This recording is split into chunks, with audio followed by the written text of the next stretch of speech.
এই বলছে আমাদের রিলিজ দিয়ে দিব এটার উপর ভিত্তি করে। এখন কি রিলিজ কি কালকে দিবে নাকি?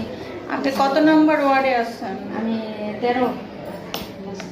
আপনি কি এই ওয়ার্ডে শাসক দিয়ে? বেড নাম্বার কত? 13 দেখি ফাইলটা। ম্যাডাম বলেছে যে নিয়ে ওই রুমে একটু দেখাইছেন, দেখাইলে ওনারা বলে দিব না যে কালকে কি এটা রিলিজ দেওয়া যাবে। কারণ আমি তো রোগীর এখন কি অবস্থা? রুগীর অবস্থা তো ম্যাডাম আজকে 1 মাস হয়ে গেল আমরা এখানে আছি, বুঝছেন। রুগীর তেমন একটা উন্নতি হয় না, বুঝছেন। দিনে দিন খালি অবনতি হইতেছে। কি সমস্যা রোগী? রুগীর মনে করেন অনেক সমস্যা, শরীরে লবণ কমে যায়, শরীরে যে অ্যালবুটিন কমে যায়, তারপর আবার রক্ত কমে যায়, মানে রক্ত শূন্যতা।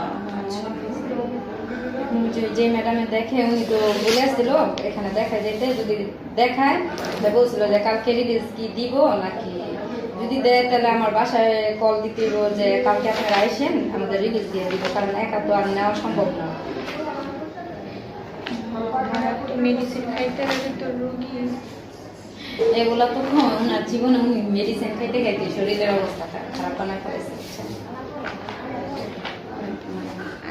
আপু, হসপিটালে আপনার রোগীরা এমনি এমনি আসে না, হসপিটালে কেউ আসে বিপদে পড়েই আসে, ঠিক আছে। আর সমস্যা আমরা ডক্টর নার্স হচ্ছে উচিলা, বাজারের মালিক হচ্ছে আল্লাহ। এখন আপনি এটা আমাকে দেখা